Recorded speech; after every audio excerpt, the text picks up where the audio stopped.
Hey there everyone, so last time in the anime, we saw that the vice commander from the Sephine Kingdom turns out to be Rose, a former student of Beryl.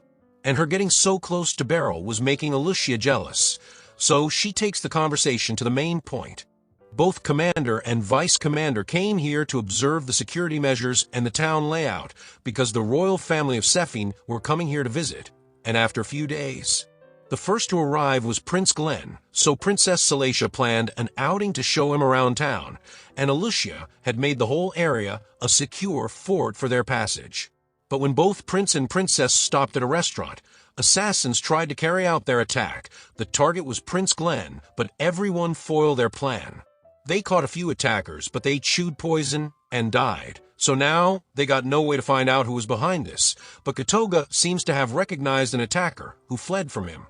And now plans have changed. The outing trip was cancelled on the spot, and Alicia blamed herself that such a thing happened, but Beryl doesn't think like that. He knew the girl did everything in her power, and judging by this the plan for tomorrow outing should be cancelled. Believing that the knights safely escorted both royals to the palace, and now their job was done because all that's left is for higher-ups to meet and decide. And Rose happily goes off to enjoy her leave for the day.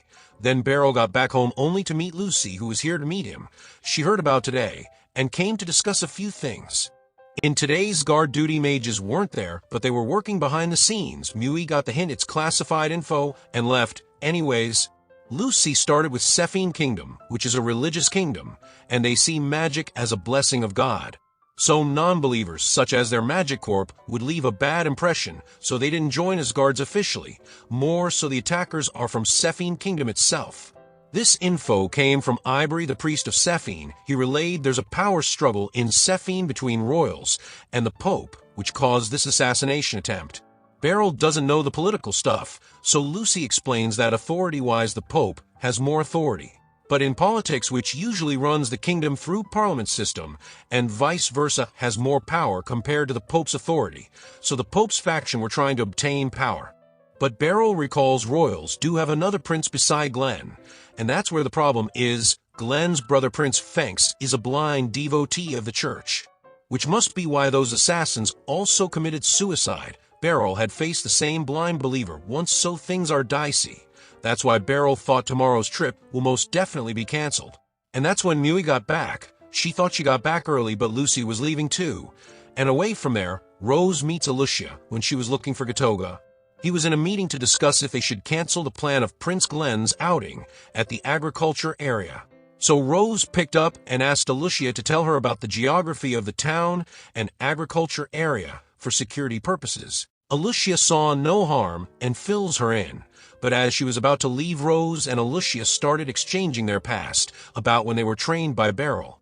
Rose became Beryl's student around 4 or 5 years ago, but Alicia was trained by him way before that.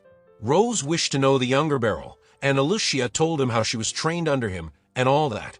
Just by that, Rose realized Alicia loves Beryl, but Beryl is clueless about it. Then her eyes lands on a kid that looked troubled. So Rose gained his trust, and he told her he was separated from his mother. Alicia considered taking him to a night station, but Rose didn't.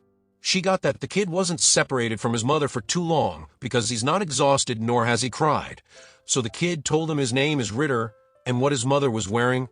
So Rose started to call out Ritter's mother, and before nightfall they were successful. Alicia noticed Rose likes children, and Rose said that in their Sephine Kingdom, they take care of kids and orphans very carefully because they see them as national treasures. That's a very good thought, but this calls for pack up for today. Then, on another day, the trip to the agriculture area wasn't cancelled. All the higher-ups decided this at the meeting, and Prince Glenn himself asked not to cancel this trip, so they had no way to decline it, because it holds political value. That's why in today's trip the guards were tripled to guard them. And Katoga holds Beryl to tell him that the attacker who slipped away yesterday was Hennis, the former vice commander. He already told this to Alicia too, which just shows that Hennis is from a Pope's faction. That's why Katoga asked Beryl to let him kill Hennis if he shows up again. Beryl agreed to his request, and that's how the trip goes underway again. The agriculture field amazed the prince with its long, vast area. It was the first time for Beryl to see such a vast farming field too, and Kuruni said the sunny days makes the scene even better, but today the weather is just damp. So Beryl decided to visit again on a sunny day, but then the carriage stopped midway, as Prince Glenn wished to observe more closely. They weren't scared even after the previous day's incident. Plus, the number of guards have also tripled, so that's one less thing to worry about even if the assassins shows up. Then after a while, when they decided to return back, the assassins carries out their attack. Everyone were protecting the prince and princess from the arrows, so the close-range fighters got in. Beryl takes out the first, and then the second, but the third got past him, but others filled in their role. The arrows were coming non-stop, and on top of that, those attackers.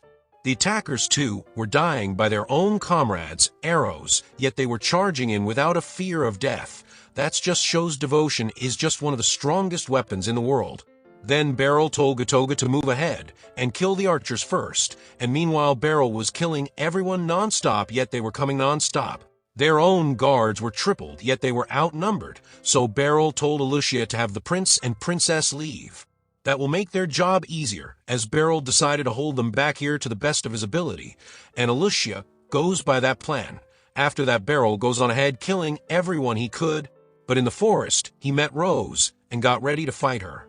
And right there our episode 11 ends, so stay tuned to watch the next episode, and for that subscribe the channel, and hit the bell icon to get the latest updates. Till then, take care.